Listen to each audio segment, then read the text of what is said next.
लेकिन देसी गोवंश ऐसा है जो ऑक्सीजन ही लेता है और ऑक्सीजन ही छोड़ता है। तो आप देखते हैं काफ़ी मरीज जो कि अस्थमा के पेशेंट होते हैं उनको इन्हेलर लेना पड़ता है। तो यदि उनको इन्हेलर छोड़ना है तो उनको थेरेपी के रूप में देसी गोवंश, दोगली नस्ल नहीं, एचएफ नहीं, सिर्फ और सिर्फ 100% जो अपने देसी नस्ल होती है उन गायों के पास में सुबह शाम 10-10, 15-15 मिनट देसी गोवंश का जो मुंह है उसके पास में अपना मुंह रख के वहाँ पे रखना पड़ता है। नमस्कार, मैं सलोनी शर्मा कास्ट मीडिया में आप सभी का स्वागत करती हूं। तो आज हमारे साथ है शिवराज शेखावत, जिन्होंने छोटी सी उम्र में अपना सारा जीवन गो भक्ति के लिए समर्पित कर दिया, गो भक्ति के लिए। तो आज आपका हमारे यूट्यूब चैनल में बहुत बहुत स्वागत है। धन्यवाद। जय गौ माता, जय गौ। तो आज आप हमारे चैनल में आप बताइए कि आपने अपनी यात्रा गो सेवा में समर्पित कर दी है। तो आप अपनी यात्रा आपने कब से स्टार्ट की और कितना टाइम आपको हो गया यहाँ पे? आज मुझे सौभाग्य प्राप्त हुआ कि मैं जसवंतगढ़ की भूमि पर आया हूँ और यहाँ पे गौशाला में देखा बहुत अच्छी सेवा हो रही है। और मुझे पदयात्रा अभी 16 महीने हो चुके हैं। 11 दिसंबर 2021 को यात्रा प्रारंभ की थी। रामेश्वरम तमिलनाडु से संपूर्ण भारत की यात्रा प्रारंभ की और अभी तक करीबन 16 राज्य हो गए, 17वां राज्य अभी चल रहा है, राजस्थान। अच्छा, तो हमने सुना है आप किसी भी साधन जैसे साइकिल, मोटरसाइकिल, कोई भी वाहन का यूज़ नहीं करते, तो उसका क्या उद्देश्य है आपका? ये पूरी पदयात्रा है। पदयात्रा में कहीं पे भी जाते हैं, स्टॉपेज करते हैं रात को, तो वहाँ से भी वाहन का यूज़ नहीं करते। वहाँ पे भी कहीं जाना होगा तो पैदल ही जाएंगे। और 16 महीने हो चुके हैं, अभी 2.5 वर्ष की पदयात्रा ये। अच्छा, 2.5 वर्ष की? जी, 2.5 वर्ष की है। और अभी 16 राज्य हो गए, जिनमें से तमिलनाडु, आंध्र प्रदेश, तेलंगाना, महाराष्ट्र, छत्तीसगढ़, उड़ीसा, पश्चिम बंगाल, झारखंड, बिहार, यूपी, उत्तराखंड, हिमाचल, जम्मू कश्मीर, पंजाब, हरियाणा, दिल्ली और अब राजस्थान चल रहा है अभी। अच्छा, तो महाराज जी, आप जैसे कि आपकी उम्र एकदम छोटी सी है, तो आपने एजुकेशन में क्या किया है? जी, मैं सॉफ्टवेयर इंजीनियर हूँ और महर्षि अरविंद कॉलेज जयपुर से 2017 में पास आउट हूँ। उसके बाद में मैंने 5 साल जॉब भी किए हैं, 2 साल वेब डेवलपमेंट में और 3 साल hi-tech mineral and chemical company में। ओके, तो आप जैसे सॉफ्टवेयर इंजीनियर हैं, तो आपने जैसे गो भक्ति में कैसे आपका वैसे परिवर्तन हुआ, क्या आपका उद्देश्य? बचपन से ही जो घर में माहौल था भक्ति का था। खाटू श्याम जी के जाते थे और ठाकुर जी की असीम कृपा मानता हूँ मुझ पर कि उन्होंने मेरे मन के अंदर ऐसे भाव उत्पन्न किए और मुझे उन्होंने गौ सेवा में लगा दिया। और ये जो परिवर्तन आता है ये अचानक आता है, और जब ठाकुर जी ने मन में भाव उत्पन्न किए अचानक, उस टाइम ही निकल चुके थे यात्रा के लिए। और अभी ये गौ रक्षा के लिए पद यात्रा है। अच्छा, तो फिर मतलब पद यात्रा के बाद में आपका मतलब क्या लक्ष्य है ना है? नहीं, इसमें क्या, जैसे कि अभी यात्रा कंप्लीट हो जाएगी, जब 4 धाम 12 ज्योतिर्लिंग के दर्शन होंगे, उसके बाद में हम वाहन में पाँव रख पाएंगे। अच्छा। और जब यात्रा कंप्लीट होगी तब हम मानेंगे कि गौ सेवा के लिए पहला कदम रखा है। और ये तो जो जीवन है, संपूर्ण जीवन गौ माता के लिए समर्पित है। उसके बाद में बहुत कुछ कार्य करने हैं गौ माता के लिए। अच्छा, उसके बाद में भी आपका ये लक्ष्य तो चालू रहेगा? ये आजीवन। अच्छा, आजीवन। और फिर आर्थिक कुछ ऐसा कम, मतलब जॉब वॉब का आपका कुछ है? नहीं, जॉब वगैरह कुछ नहीं, बस अब आगे संन्यास जीवन है। अच्छा, ओ। तो मैं आपसे ऐसे पूछना चाहती हूँ कि आप हम जैसे हमारे ग्रामवासियों को भी क्या संदेश देना चाहते हो गो वंश के लिए? जी, पहले मैं ये बताना चाहूँगा, जो यात्रा कर रहे हैं अभी, इस यात्रा का मुख्य उद्देश्य है कि गौ माता को एक राष्ट्रीय दर्जा मिले, गौ हत्या बंद हो, सभी गौशालाएं नस्ल सुधार पे कार्य करें और अधिक से अधिक देसी गोवंश को बढ़ावा मिले। हम लोग चंद लालच के चक्कर में देसी गोवंश को समाप्ति की ओर लेके जा रहे हैं और एचएफ जो अमेरिकन गाय होती है उसको ज़्यादा प्रीफर कर रहे हैं, दूध ज़्यादा देने के चक्करों में। और हमें देखना चाहिए कि पंजाब वगैरह बहुत, वहाँ पे पंजाब की जितनी भी पॉपुलेशन है सभी एचएफ गाय को, अमेरिकन गाय को बहुत प्रीफर किया उन्होंने। और आज वहाँ की हालत ये है कि सब उनसे परेशान हैं, क्योंकि उनका दूध ज़्यादा पीने के कारण कैंसर के मरीज होते जा रहे हैं वो। और अब आप देखेंगे पंजाब में जाके तो वहाँ पे हर जगह साहिवाल, वहाँ की लोकल ब्रीड है देसी गौवंश की, तो उसी को ज़्यादा से ज़्यादा बढ़ावा मिल रहा है। और आजकल मेरे को यात्रा के दौरान काफ़ी जगह देखने को मिला कि जो युवा जनरेशन है वो डेयरी का काम करते हैं। पहले वो एचएफ गाय, अमेरिकन गाय रखते थे और अब वो बहुत अच्छा काम कर रहे हैं देसी गौवंश पे।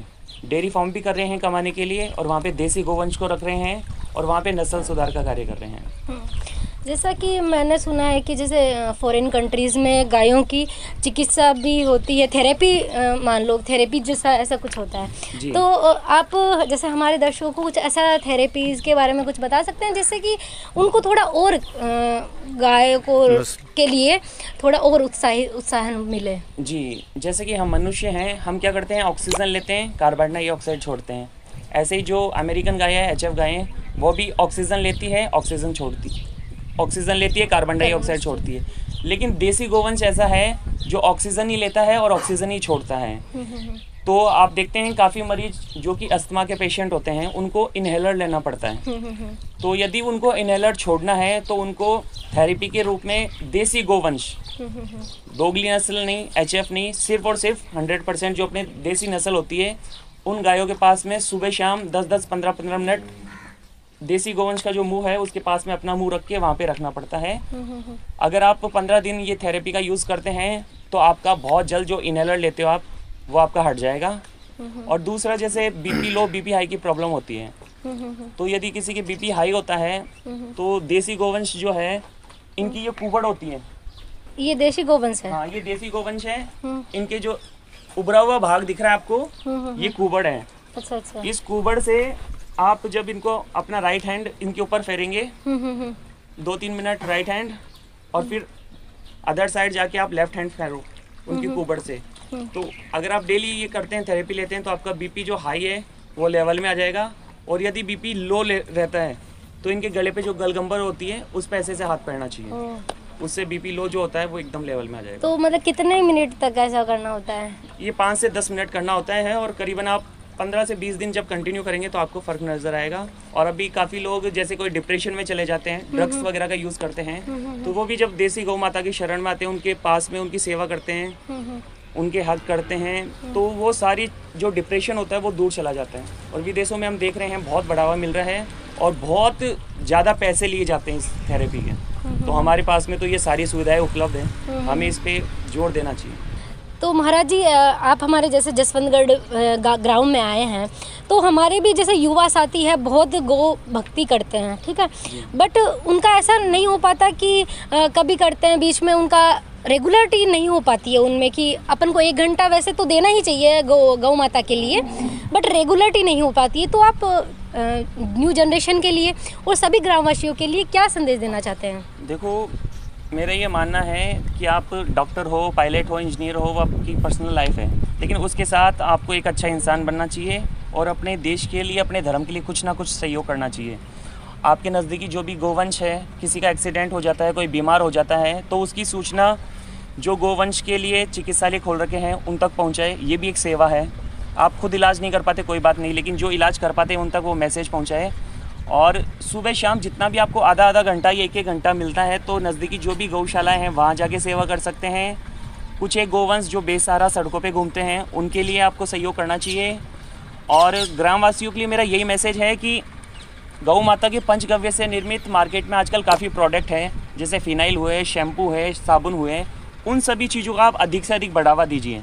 क्योंकि जो गोवंश अपने उम्र के आखिरी पड़ाव में हमको दूध नहीं दे पाते, लेकिन कम से कम पंचगव्य से निर्मित जो प्रोडक्ट होंगे, अगर हम उनको यूज़ करेंगे तो लोग बाग उनको पालना प्रारंभ करेंगे, उनको कटने के लिए कसाई के पास नहीं भेजेंगे।